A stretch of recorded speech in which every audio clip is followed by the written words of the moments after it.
Welcome, everybody, to our webinar on engaging and teaching parents about technology. We are so happy to have you guys here today. Me and Tay are here, as well as Karina. Glad to have you here.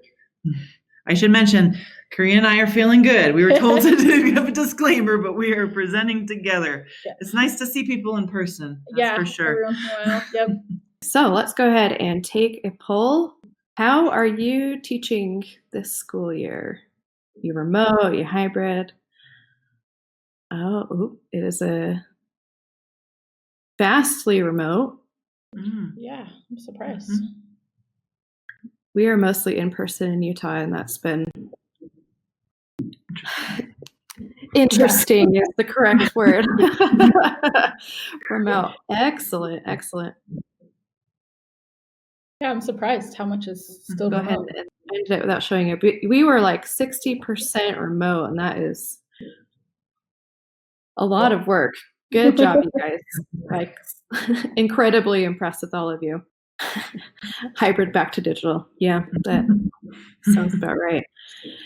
Okay, so we are Digital Respons-Ability. Our purpose is to educate, inform, and empower individuals in regards to digital citizenship.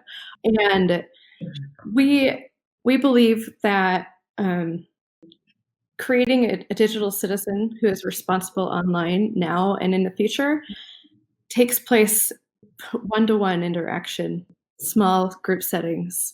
We work very hard to create a welcoming place where this is taught in an accessible way. And today, our presenters are Carrie Rogers-Whitehead, who is our founder and CEO. She saw the need to make digital citizenship education accessible to all individuals, from students to parents and educators, and has worked really hard to do so. She gave up her pension as a librarian, quit her job, and started this company. And look where we are. How long has it been? 5 years? 4 years, yeah, 4 years. Yeah, well done. Intense, man. Okay, and then we've got Karina Gathu, who is one of our trainers. She's been working with us for the last 2 years. She graduated with her master's in communications, and she is passionate about both teaching and soccer. She works really hard to make sure that she implements what she teaches at school with her own child at home. And so does Carrie. They both have Carrie and Karina both are mothers to a son, and they are just. But you beat us all day with kids in your house, which we might see in this webinar. We might. Well, no, I've only got one home. And then I am Tay Goodmanson. I am the marketing director for Digital Respons-Ability. I've been in social media marketing for 4 years, watching the evolution of all of the algorithm changes and how everything is essentially pay to play. And it's been fascinating to gather all what I know and try to teach it to my kids so that they know how to not get played by the algorithm and to read text smartly. Okay, so essentially we're all parents taking what we've learned as parents and from research and implementing it into all the things that we teach in our curriculum. And so let's go ahead and get started. I'm going to turn the time over to Carrie and Karina for this excellent webinar to help you know how to engage and teach parents about technology. Hi, so I'm Karina, and like Tay said, I'm one of our trainers here at Digital Respons-Ability. And just a couple of things before we start about why we talk about this and why we can talk about this in a kind of knowledgeable way, and that's because we do trainings throughout our state in Utah, in person as well as online for all the kids, but also we do a lot of parent night trainings and engagement in different ways. And Carrie's going to go on into detail about the ways different schools have conducted parent nights and how that helps. But we've spent a lot of time. I've personally done quite a few different parent nights and stuff, and we just spent a lot of time talking to parents and giving them tips and ideas, but also hearing their questions and concerns. And so that's the first part we're going to go over. It's just what parents are telling us and what we've been hearing from parents, what we've seen, what we found. And then Carrie will kind of talk a little bit more about how you can help them be involved. So, parents, obviously, I feel like you should all know this as teachers, as this more than ever, parents can be the best collaborator or the biggest obstacle when you're trying to talk about technology and how your kids are using technology, what they're doing, what they're using, what they're working on. Obviously, with so many people doing remote learning right now, we're not teaching kids about tech in the basics, but we still need to help them understand how to navigate it. Just kind of like what Tay was saying about, there's algorithms, there's all kinds of stuff that's thrown at us all the time. And so, we really need parents to be on board, right? To understand what's going on and be able to help their kids navigate stuff until they get old enough to navigate it themselves. So one of the, students are more successful with supportive parents. We know that. Obviously, right now, I feel like it's pretty hard or maybe stressful for parents to try to balance everything. And that's very understandable. I'm sure there's a lot of teachers out there who are trying to balance teaching and all the remote stuff as well as being parents at home. So it's just like a double whammy for all of you. And it's definitely hard to try to figure out all the different boundaries that you could or should or think about setting, and maybe you just don't because you just don't have the energy.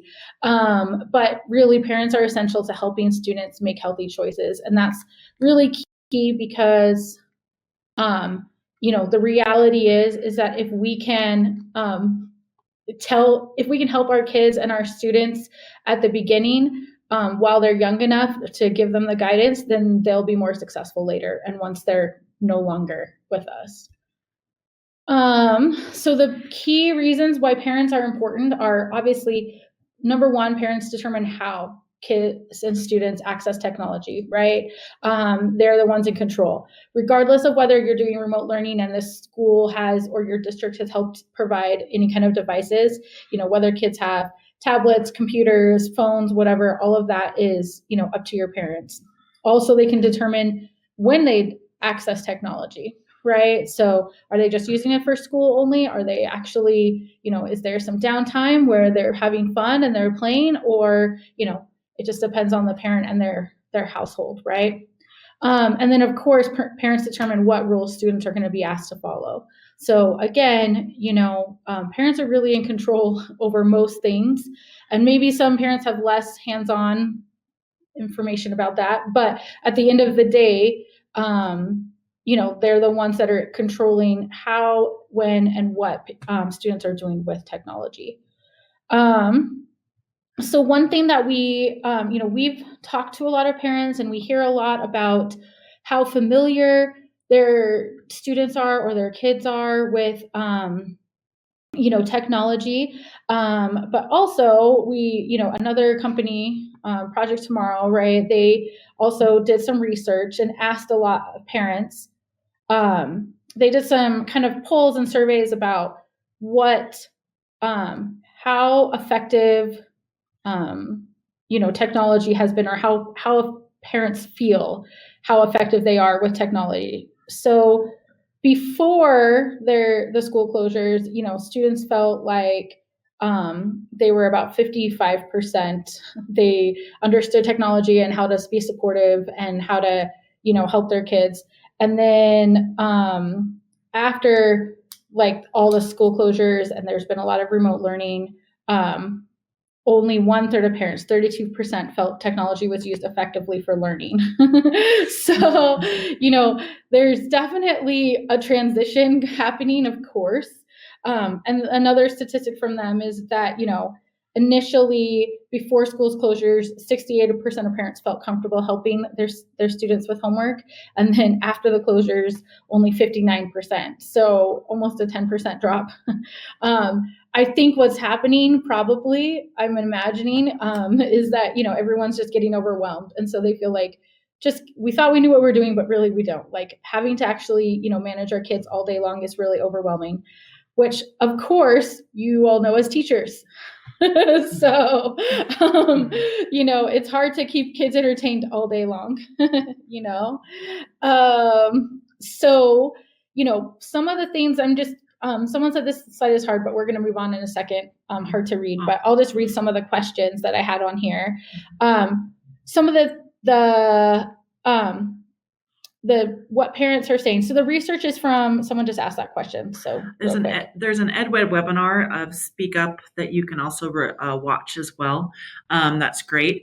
And I'll chime in that some of the stuff that we're sharing here is also what our parents report on our surveys. I should lean in here on our surveys. So when we surveyed hundreds of parents throughout 2019 and all of these parent nights, we asked them their biggest concern. And one thing that parents were saying is that their biggest concern was screen time, and that children were using screen time to kind of check out and ignore and not be part of the family. Right. I am very curious to see what 2020 brings if screen time is no longer the top one concern, but that is something that has come up over and over and over again in our surveys with parents. It's around screen time, but it's more around them like not being present. Right. I guess. Right. So, and I'll let you'll add some more. So those are so the research is from the other edweb from Project Tomorrow, which as Carrie mentioned, that you could look up as well. And then some of it is from us, but those stats that I just quoted are from Project Tomorrow. So some of the common questions we hear are, how do I know what my kids are doing online? How do we help different kids with different needs? This is really common, right? Especially if you have multiple children in multiple ages and grade levels. How do I help one kid when there's other kids? So for example, I had a parent one time who said, I have one daughter who just gets really anxious watching the news. Like she just got so anxious. And so they had to put time limits and screen time on the news, even though the news is generally not that bad, but just because she just got really anxious about the plight of everybody in the world and everything that was reported. Some other questions, obviously, how much privacy should I allow my kids to have while using tech? How do I help them navigate social media? And what if they come across something, bad, or what? Things like that, all of those things are really common questions we hear in parent nights. And as we're talking to parents and helping them figure out what boundaries to set and what ways to navigate. And I think the real, not to be super vague, but the number one thing that we have to tell people is that obviously it will be different for every child and for every family. And it is different, and that's okay. It's okay to have different rules. If you know that your child gets anxious by, checking the news 20 times a day, then maybe you should delete the news app, but that doesn't mean every kid. Some other kids might take that social awareness and decide to roll with it, and move it into something else, So it really just depends on the child and what their needs are. There's all kinds of different options, and you have to unfortunately kind of be willing to do that. Okay, so we have another poll. Let's take another poll. Okay. So what are the biggest challenges your parents face around technology? So we've shared some of ours that came up with screen time concerns about safety and privacy. Curious as what yours are. So we got lack of time and ability, and restrictions. And I'll bring up some things as well. I'll bring up some things as well when I talk logistics of more of what they're bringing and how you would phrase it and things like that. So, but it looks like, you think, Karina? Most people, lack of time and ability, which definitely I feel like we're all feeling right now. Yeah. As what was it, years ago, that one video went viral of the newscaster working from home and his son came in, and now we all know what that feels like. But yes. I've been working at home for years, and so I feel it. I get it. And there's some other questions in the chat. We have some responses in the chat box as well. Media literacy, and that is definitely something that is we're all talking about more. We did a in-house webinar just a couple months ago in October for Media Literacy Week. That is free and available, but it is a big one. What else do you see, Karina? Yeah, I think that media literacy, like someone said, for everybody is definitely needed. And I can see how language could be a barrier as well. We actually, Carrie and I were talking about this before we started this. We do a lot of training in some refugee communities and a lot of places like that. And so that is definitely a barrier sometimes where parents, don't have the time because they're busy working a lot, and kids don't have the context or the language skills and things like that. So that definitely can create a problem. Language barriers, Yvonne mentions. Yeah. So, okay. The parents don't know. There's some digital literacy gaps. And I was having this conversation with some media specialists actually about parents and the generational gap between troubleshooting and digital literacy, because you have maybe older millennials versus Gen Z, and older millennials or Gen Xers were used to actually writing commands and having to troubleshoot and having to figure out a lot of things on the internet and devices that younger generations don't have to. How to search a little bit different, how to troubleshoot.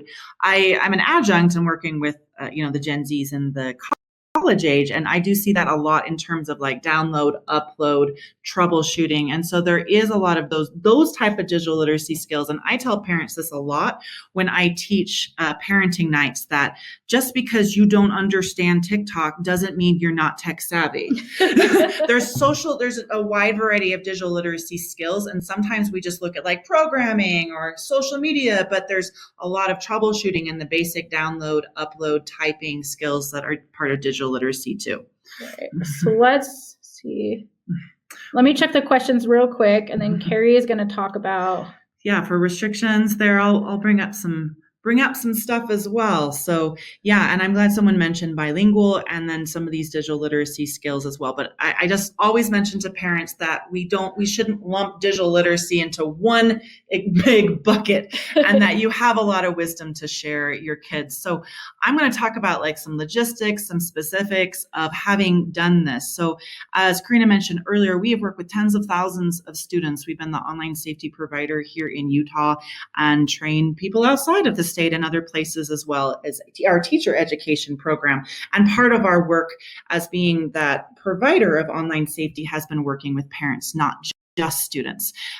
So we have hosted a lot of digital parenting events. So I'm going to talk about different types of digital parenting events, things that come up, how to respond to things. And I'd love to hear, we'll have another poll at the end of this section as well. So I really love that you got some great things and some digital equity, bilingual, language issues, a lot of that as well, that comes up. So let's talk about how do you work, how do you do this? What some best practices or things we've learned from trial and error for sure. So sometimes when I have taught digital parent or facilitated these discussions, it feels like almost like therapy. And I've joked around with this, like my master's is in information science, but I felt like as a librarian, I should have just gotten a social work degree or been a therapist, because that's like what I did. People just talk to me about everything. And I have found that in digital parenting nights, and we're going to talk about these strong feelings, but I feel like it's really helpful not only to help, let them talk and like vent a little bit, but to kind of see where they're at exactly. So I always start off any type of parenting discussion event, whatever, asking them what they see and how they're feeling, and I gauge the temperature in the room, for lack of a better word. And I'll be honest that there's some bias here. If someone takes the time to go to a parenting event, they're going to have some strong feelings and they're going to want to say something. Right. So let them talk and have a lot of questions. So we have actually created a series of questions, not only for parents to talk with their kids, but when we present on this, these are questions to think about. These are questions to look at. All of these questions that they should look at and guide that discussion. If it's a larger group, I divide people into smaller groups to talk about this as well, and I let the parents talk. Involving partner organizations, I'm going to give some specifics of that as well, because none of us, like, okay, I wrote the book, but I'm not an expert. This affects all of us. None of us are experts.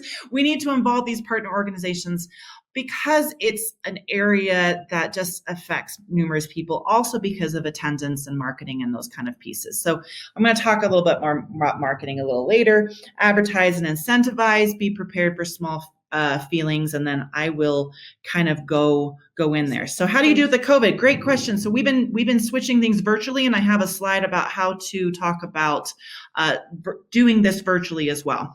And you do have strong feelings, and you do have. I'm going to share some stories about that as well. So, and then I'm going to talk more about talking. So open-ended questions, smaller groups, but having it in short segments. So we sometimes forget this, like our attention spans as adults we're better than kids, but we're not like that good. I do a lot of teaching, and I've heard it recommended you want to chunk everything to like 10, 15 minutes because people start dropping off after that point. So you have an idea, you have a question, you have an activity, 10 minutes, move on. 10 minutes, move on. And then you kind of move and you keep having those shorter segments on these topics, and you don't just stand there and lecture, because no matter how great you are at speaking, usually you're going to get bored after a bit there. So, and I want to just take a 1 second for the comments before I move to the next slide there. So parents close additional tabs. That is a question that comes up with some technical support, but I do tell parents this because I get this question all the time, like what type of filters should I use? And Karina's going to mention filters a little bit more. I feel like there are a lot of great products out there, but it changes frequently, and I am being paid by this government, and that means I need to be non-biased. And I feel like if we are in a school situation, if we are working with nonprofits and government, we need to be careful about what we recommend as products and sponsorships. And that gets kind of twisted here. We get people contact us on our social media accounts about advertising for their products. And we have to be very, very, very careful about that kind of thing, especially if we are in an official capacity to talk about this. So I will ask the audience what they think about some of these plugins or everything, and I can talk to you about that. But I find it better to have the audience respond there. We just have to be careful. And one thing also that you need to understand about filters in some of these apps is that Apple and Google change some of their rules. Apple in particular is really picky about what gets on their app store and how data is accessed. So sometimes these apps have to change and come and go to keep up with the tech companies as well. I guess you could say that too.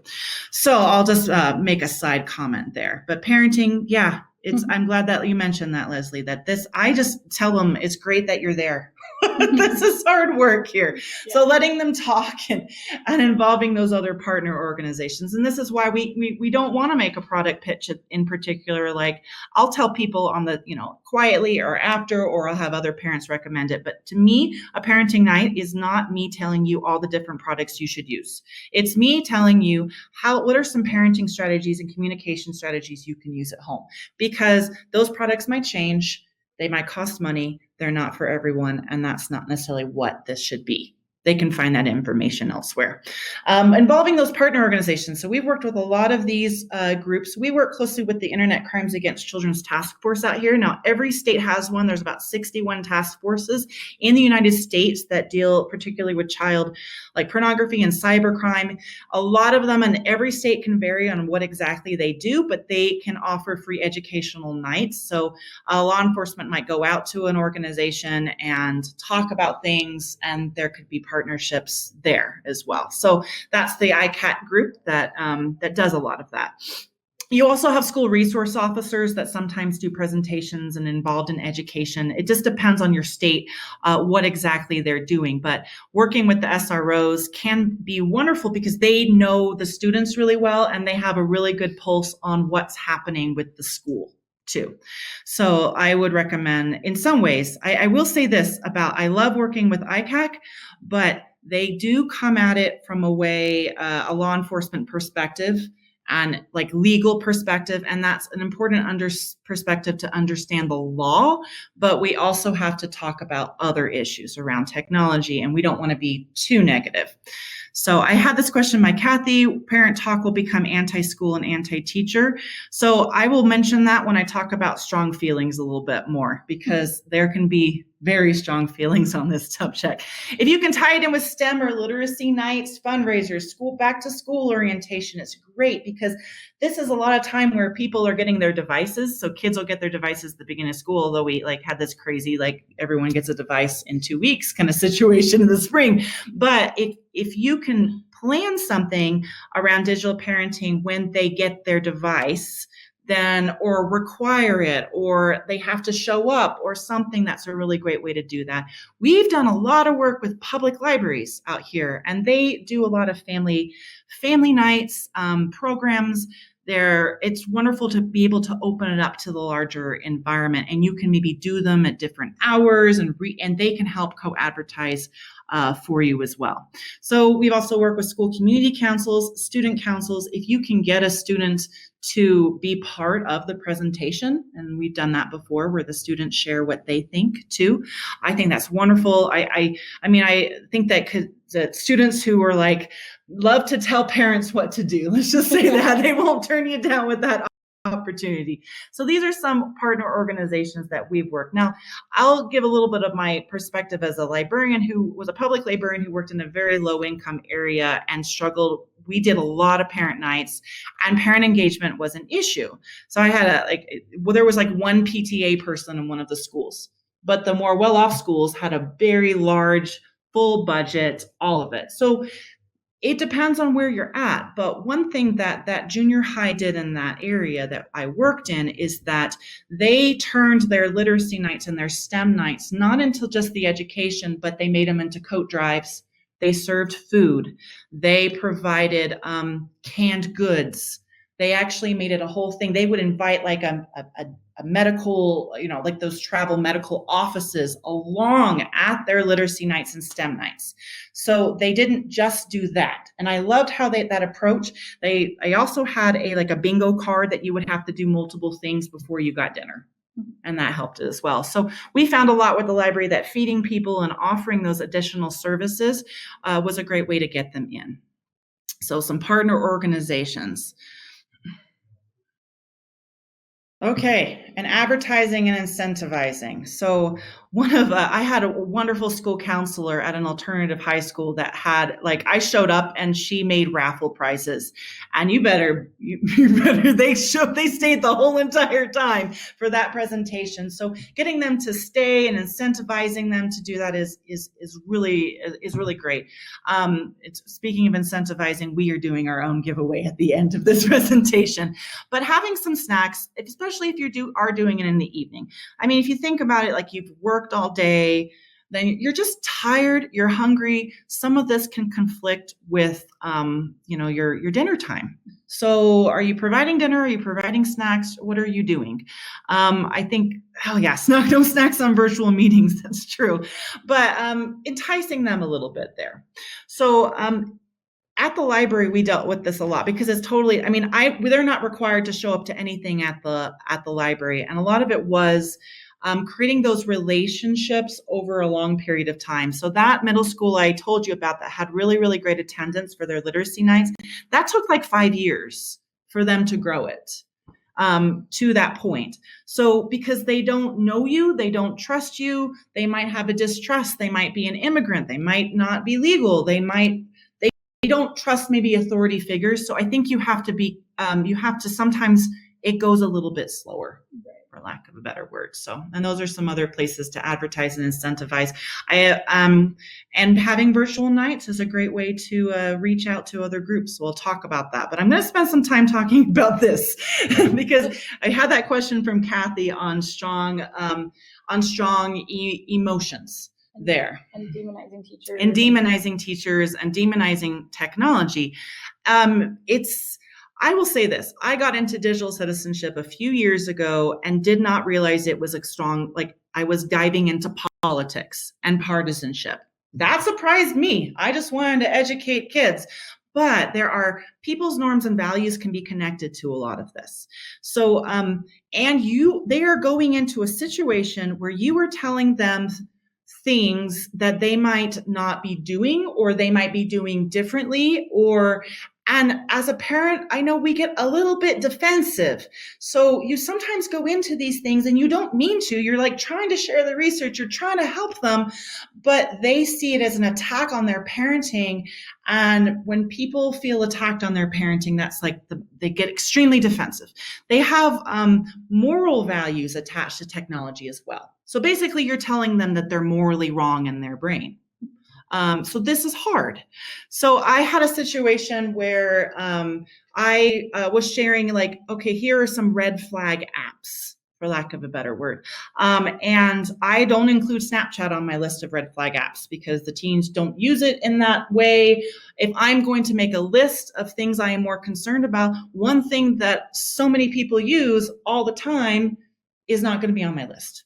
Because if a teen wants to do something nefarious, there's plenty of other apps for that, I guess you could say. So I didn't include Snapchat on my list, and I had a parent very upset with me, so upset with me that she walked out, like left the room, like gathered up her stuff and just left the room. And I'm like, okay. So it can be strong issues, strong emotions. And I think that you go in and you start with asking those open-ended questions and letting them talk, and like treating it as like, not like, look at me, I'm the expert, as we're a team and we're trying to work together on this. And that can help calm those strong emotions as well. One time I also went to alternative high school. It was kind of like a private for addiction. And I had parents like, you don't even know what I've been through and all this. So they had these emotions and feelings from stress with technology. And I validated them. I said, I had to spend some extra time validating, like, I know this has caused you stress and I feel for you and I recognize this. So spend some time validating those feelings as well, because in some homes, technology has created some negative impacts as well. So empathetically, collaboratively, let them talk, let their parent peers sometimes say the thing, not you. And just, this can be a strong, emotionally charged issue for sure. So virtual parenting night. So we mentioned a little bit earlier, and Karina mentioned and you mentioned equity issues and issues with parents showing up on time or being able to show up at all because they're working multiple jobs.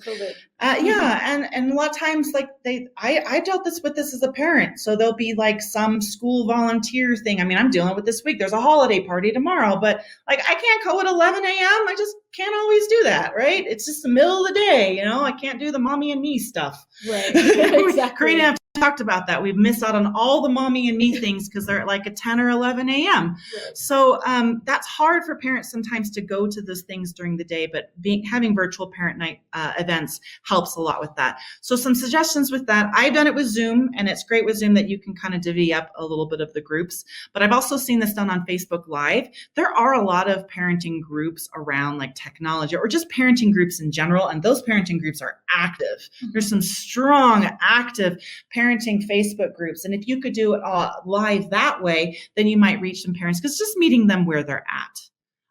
Because when I've done a couple of Zoom, there's always some technical issues by someone.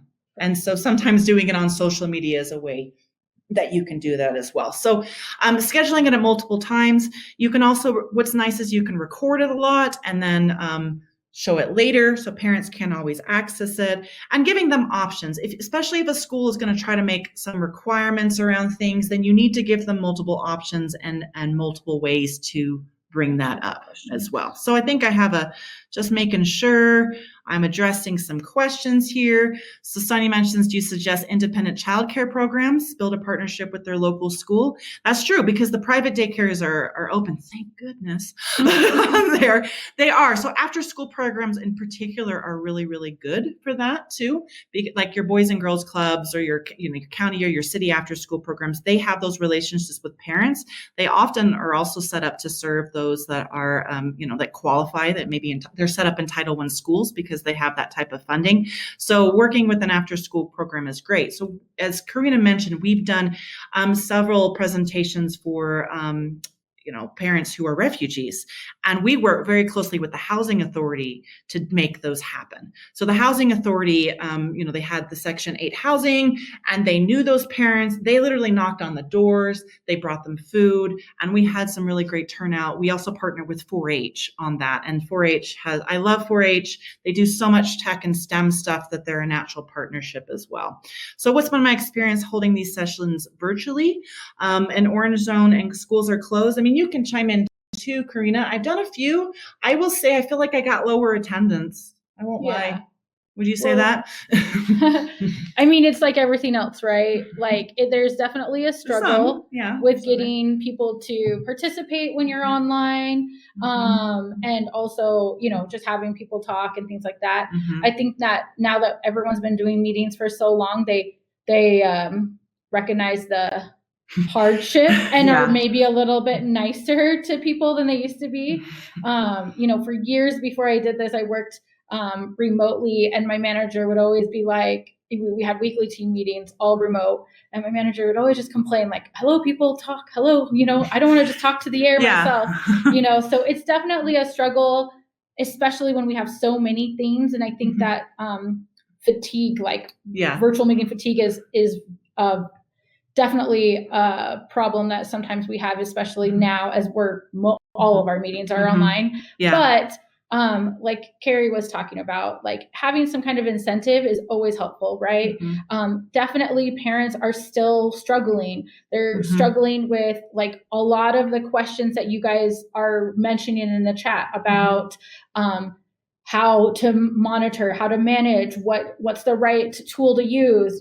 Some schools are using Teams, some schools are using Google Meet. There's a million, some are using Zoom, and they're all slightly different. And so, it's definitely hard, but at the same time, it's also super valuable, right? We really need them to understand a little bit about what, like, it's a valuable time. And so kind of, having some kind of incentive or having some kind of bonus or something to get people involved will help a lot more. Yeah. So. And I'll wrap up this section as Karina takes the next section. I love to hear from Kathy. You've had some combined services with online learning. Another thing I would plug in, of course, as I am a librarian, librarians have a lot of great digital literacy trainings there. They can help a little bit more with like using the computer and that piece as well. So I would recommend partnering with libraries. Someone asked about working with disabilities. So we've done this program with those with disabilities, in particular, those with autism on the and I find that gaming comes up a lot in that group, first of all. But usually those parents are pretty tech savvy because they've had to work with assistive and adaptive to different types of technology. But I would maybe look at your Voc Rehab, because a lot of the Voc Rehab groups are I just find them tech savvy because they have to connect people to jobs and other types of things. And there are those government funded groups like your DSPD or your Voc Rehab that can be a great partner out there, or a college. So we were partnered with the college to reach some of those individuals with autism. So we're going to have a poll as well. I love the comments, and thank you, Tay, for responding. So Karina and I can keep up here. So this is this is our last poll, and then Karina's going to share some tips there. But have you had one? Or we're know what we want to, and there's a quick survey there. Most people are saying no, and I'm sure most of that is because you really just don't have the time right now. You're just busy. Yeah. I know. We feel you. Yes. There's been a lot to deal with and navigate this last couple of semesters and year, and I'm sure that time is a huge hindrance to all of that. That's why if you can find these partners, and we have a lot of different partners. We partner with the YMCA, the International Refugee Coalition, a lot with United Way has been another partner, libraries. They can do some of the work for you. If you can co-brand it, they can help advertise it, and it makes it a lot easier. It looks like most people know. So we got about 14% yes, out of a 17, no, but we want to. And someone just said, the issue has been getting parents to attend, and that is 100% something we've found as well.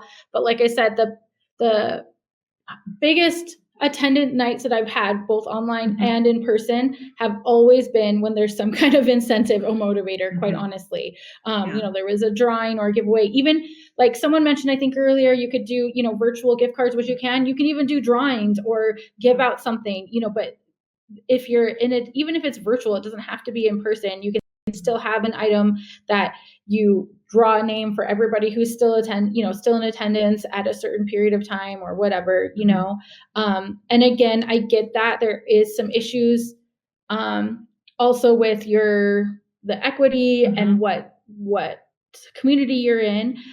So it kind of goes back to really getting to know the community you're in and the parents and understand what it is they need. If your community is, most parents are working 2 jobs or, working both, full time, they don't have time, then try to make it shorter. Maybe you have a couple that are only 30 minutes instead of, an hour, or like most of our parent nights are like 90 minutes, that might be just too much time. Try to do a 30-minute thing, every couple of months, maybe, trying to diversify to the needs of your audience are obviously really important. And again, I get it. It's time. And we have offered a lot of our programs in Spanish as well, which we have smaller attendance, but offering it in multiple languages is good. And we were working with WIC actually to get that happen. That goes with partnerships. My biggest attendees have been with the partnership. Yes. When there's other motivators. Yeah. There's other motivators. When there's other motivators, people come. Yes. Like a lot of parents do the STEM, or schools before COVID were doing STEM nights and free food and big fairs, like a big fair where, and then that takes care of the childcare thing too, because there's lots of games and stuff for the kids while you're having a short, 10 to 15 minute presentation, that is on a rotating schedule. So that's one of the things that we've done before. So 5 things that we always talk to parents about, and you probably know this, but just so you have kind of some bullet points, we'll just kind of go over them, So 5 things that parents, we really want parents to know about digital citizenship, and we always go over, is, obviously learning goes beyond the school grounds. I mean, that's very literally happening right now, but also beyond just your scheduled, even your scheduled class times and your scheduled, homework and things like that, right? There's definitely a lot of learning that's happening outside of just, what the teachers have to give, to their students. And that's happening because we all have access to the internet all the time, right? So that's a pretty obvious thing. And filters, Carrie mentioned this earlier, and people ask, like she said, all the time. That's the number one question we get. What filter should we use? What should we do? And the reality is that, filters, like she said, can be faulty. There's a million different ones, and that's fine. But the number one thing is that you don't want to rely on a filter. You can't pay for a filter and then just completely be hands off. And I'm sure as teachers, you understand that, because you can't be hands off with the students either. But that's the number one thing parents have to understand, is that, quite honestly, the only way it's going to have any kind of progress is if you are talking to them and you're communicating and setting expectations and checking in and things like that. Like, just, like I said, just doing a filter and then hoping that that's going to solve all the problems. It's really not. Also, not all screen time is created equal. I mean, obviously, I think all this is really obvious. This is really obvious too, right? Because we're doing a lot of student stuff, or we're doing a lot of school stuff. All the remote people, obviously, you're on a screen all the time. That doesn't mean that it's bad to, take some other screen time to play a game or to decompress, especially right now for our kids. They really are lacking that social interaction if they are home all the time, and if they don't have siblings, or even if they do. And so, it's good to set boundaries and to be clear with your expectations and your guidelines. And it's also good to understand that it's going to change, and it's definitely going to change when, we're all stuck on every interaction being on a screen. That's just reality. The other thing that we, tell parents is to read your school's technology policy and to understand it. And I'm sure this is even more so present as kids are getting devices handed out. And, there are definitely things. So going over that, I think some people said that they have done that in the past where, they've gone over stuff with the parents or had something going on so that they make sure. But that's also something we just, we always remind parents. So these are the things that we always go over with parents when we're talking about it.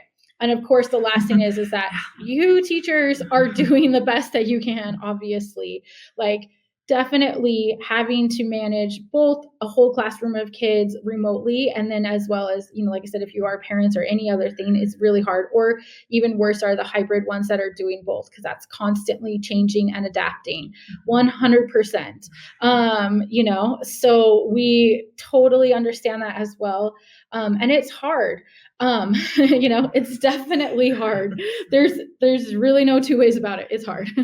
But the reality is that I think one of the best things that has come from us all being forced to do this is realizing how hard it is for teachers, right? Hopefully there's some more appreciation and more willingness to engage than maybe there used to be, because parents, like that survey, the quotes or the stats that we've been talking about before, parents really, initially they said, 68%, we're like, oh, I totally understand what my kids are doing and I can help them. And now they're down to, 59 or something, right? That's kind of telling. They're like, oh, just kidding. We don't know what we're talking about. We don't know what we're doing and we don't know how to help them. And so, yes, time and resources are all really big issues that aren't going to be solved overnight. But I think as parents have now been realizing what they don't know, then they're willing to, participate more than probably they did before. So I think we can address some of those questions. Well, we're going to go to questions a little bit, and just coming up right next. So there. So now we're going to take other questions. So if you have more questions, I'm looking at the questions that we put in. So someone asked what you mean by filters. Yeah. There's like was it Circle? There's Bark out there. There's I've seen. There's stuff you can buy. Yeah, it can be an app that works on a mobile device. It could work with your router. It could work with various different things. But that is a common question of what filters do I get? And I said, well, I might recommend them for young children and in very specific situations. So I've actually done a lot of training with kids in foster care. And sometimes they're coming from abusive homes where there are technology restrictions for good reason, or biological parents are involved or whatever it is. But in general, we don't talk about like the specific filters, and it depends on kind of what network you're using, what apps you're using, that kind of thing.